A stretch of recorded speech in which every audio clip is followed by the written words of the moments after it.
Disclaimer, हम आपको कोई भी फाइनेंशियल एडवाइस नहीं दे रहे हैं। क्रिप्टो में इन्वेस्टमेंट आपको अपनी एनालिसिस के बाद ही करनी है, क्योंकि प्रॉफिट और लॉस आपका अपना होगा और ये मार्केट काफी रिस्की है, तो इसको अच्छे से समझिए, उसके बाद ही अपनी मनी इन्वेस्ट करिए। सबसे पहले जो न्यूज कवर कर रहे हैं वो है यहाँ पर इथेरियम की। तो कहा यह जा रहा है कि इथेरियम का जो बैलेंस है क्रिप्टो एक्सचेंजेस के ऊपर वो बहुत ही लो हो चुका है। अगर बात करें उसकी वैल्यू की तो काफी ज्यादा यहाँ पर जो गिरावट है वो देखने को मिल रही है। अगर अभी की बात करें तो जो यहाँ पर ये कहा जा रहा है कि वो ड्रॉप हो गया है 18.53 मिलियन इथेरियम। तो इसका मतलब ये हुआ कि 1 करोड़ करीब 1 करोड़ और 85 लाख के करीब जो इथेरियम है वो ही रह गए हैं सारे के सारे ब्लॉकचेन के ऊपर। 1 करोड़ 85 लाख, चलिए हम करोड़ में नहीं आते हैं, 18.53 मिलियन इथेरियम जो है वो रह गए हैं सारी की सारी एक्सचेंजेस के ऊपर, जो कि पिछले साल तक थे 23.92 मिलियन इथेरियम। तो ये एक काफी बड़ी गिरावट है। तो इसकी वजह से कहा यह जा रहा है कि जो इथेरियम की वैल्यू है उसमें बढ़ोतरी जो है वो हो रही है। इसी वजह से जो 349 का इथेरियम था आज की डेट में $3078 पे पहुंच चुका है। और आने वाले टाइम पर भी अगर ऐसा ही होता रहा और ये जो सप्लाई डिमांड फैक्टर है ये ऐसे ही बना रहा कि सप्लाई कम होती रही और डिमांड बढ़ती रही, तो उसकी वजह से यहाँ पर इथेरियम की जो वैल्यू है वो और ज्यादा बढ़ती रहेगी। और इस चक्कर में जो यहाँ पर अगर मैं इस न्यूज की बात करूं तो उनके अकॉर्डिंगली जो 10,000 का जो आंकड़ा है यहाँ पर वो प्रोग्राम्ड है ऑलरेडी, इस वजह से कि सप्लाई कम हो रही है, डिमांड बढ़ रही है। तो इस वजह से आने वाले टाइम पर इथेरियम की वैल्यू 10,000 तक देखी जा सकती है। अगर बात करें इथेरियम 2.0 की तो उसमें एट प्रेजेंट 7.75 मिलियन इथेरियम जो है वो वहां पर ऑलरेडी स्टेक हो चुके हैं। तो अब इतने इथेरियम तो इधर स्टेक हो गए, अब बचे जो 18 मिलियन है उनमें से भी काफी सारे जो है वो स्टेकिंग की तरफ जा रहे हैं धीरे धीरे। और आगे आने वाले टाइम में इथेरियम काफी कम पड़ जाएंगे एक्सचेंजेस के ऊपर, जिसकी वजह से इथेरियम की जो वैल्यू है वो बढ़ती रहेगी।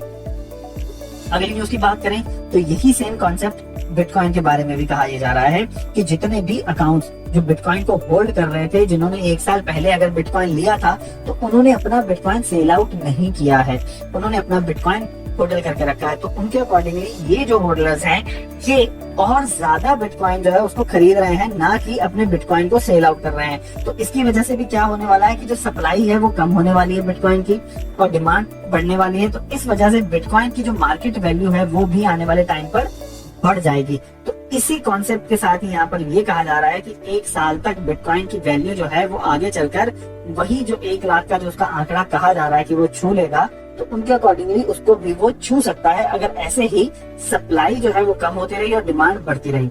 आने वाले टाइम पर जितने नए यूजर्स इस इकोसिस्टम में जुड़ेंगे और अगर उनको बिटकॉइन चाहिए होगा तो उनको ज्यादा पैसे देने पड़ेंगे बिटकॉइन लेने के लिए, क्योंकि आज की डेट में सप्लाई ठीक है, आने वाले टाइम में सप्लाई और ज्यादा कम हो जाएगी तो वैल्यू जो है बिटकॉइन की वो और ज्यादा बढ़ती ही जाएगी।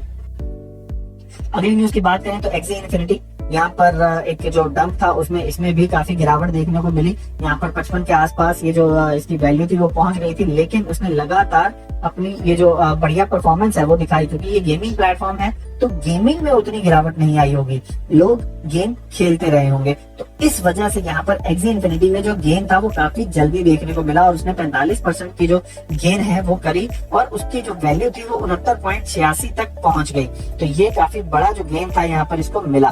तो इस वजह से अब कहा यह जा रहा है कि एक्सी इन्फिनिटी के पास आने वाले टाइम पर इसमें भी डेथ क्रॉस जो है वो आने वाला है और अगर ऐसा होता है तो इसकी मार्केट वैल्यू में करेक्शन देखने को मिल सकता है। तो अगर ये एक बहुत बढ़िया कॉइन है, अगर बात करें गेमिंग की एनएफटीज की, तो ये एक ऐसा स्ट्रॉन्ग कॉइन है जो कम टाइम में जिसने काफी अच्छा गेन किया और लोगों को काफी ये गेमिंग जो है इसकी वो पसंद भी आई है। तो अगर आपने इसको होल्ड नहीं करके रखा है तो अगर डेथ क्रॉस के चलते एक करेक्शन देखने को मिलती है तो आप 50 या मैं कहूँगा 55 के आसपास अगर आपको मिलता है तो आपके लिए ये वेरी गुड बाय होगा और आप इसको होल्ड करके भी रख सकते हैं और प्रॉफिट मिलने में इसको सेल आउट भी कर सकते हैं। अगली न्यूज यहाँ पर यूएई से, यूएई के जो रेगुलेटर्स हैं उन्होंने अप्रूव कर दिया है क्रिप्टो के ट्रेडिंग को अब दुबई के अंदर, लेकिन इकोनॉमिक फ्री जो जोन है उनका उसी में।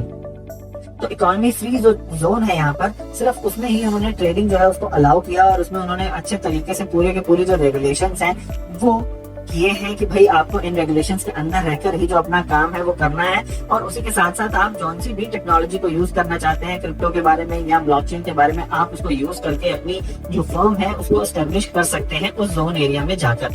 तो अब आप देख सकते हैं कि जो दुबई है वो एक ऐसी जगह बन चुकी है कि जहां पर क्रिप्टो या ब्लॉकचेन के लिए काफी फेवरिज्म जो है वो दिखाया जाता है। वो इस टेक्नोलॉजी को काफी बड़े लेवल पर अडेप्ट कर रहे हैं, उसके लिए काफी जल्दी से वो अपने जो भी रेगुलेशंस हैं, जो भी उन्होंने डिसीजन लेने हैं, काफी जल्दी ले रहे हैं, सो दैट कि वो डिलेड ना करें इस चीज को अडेप्ट करने में। यहाँ पर अगर बात करें पीछे, तो उन्होंने काफी सारी चीजें ऑलरेडी यहाँ पर कर रखी हैं। उन्होंने तो इंटरनेशनल लेवल पर भी डॉक्यूमेंट वेरिफिकेशन वाला जो काम है वो कर दिया है बैंकिंग का, सो दैट, और जो बैंकिंग का भी जो डॉक्यूमेंटेशन का प्रोसेस है वो इतना सही कर दिया है कि अगर कोई बंदा क्रिप्टो के एक्सचेंज के ऊपर अपना केवाईसी करके अकाउंट खोल रहा है तो उसका बैंक अकाउंट उसी टाइम खुल जाए और उसको बैंक जाने की भी जरूरत ना पड़े उसी केवाईसी डॉक्यूमेंट्स के थ्रू ही। तो ये सारी चीजें यहाँ पर हो रही हैं दुबई में। तो दुबई आने वाले टाइम पर काफी एक बढ़िया हब जो है वो बन के निकलने वाला है क्रिप्टो के लिए। अगली न्यूज यहाँ पर NFT मार्केट की, और फिर से एक बार डेपल लैब और फ्लो ब्लॉकचेन की।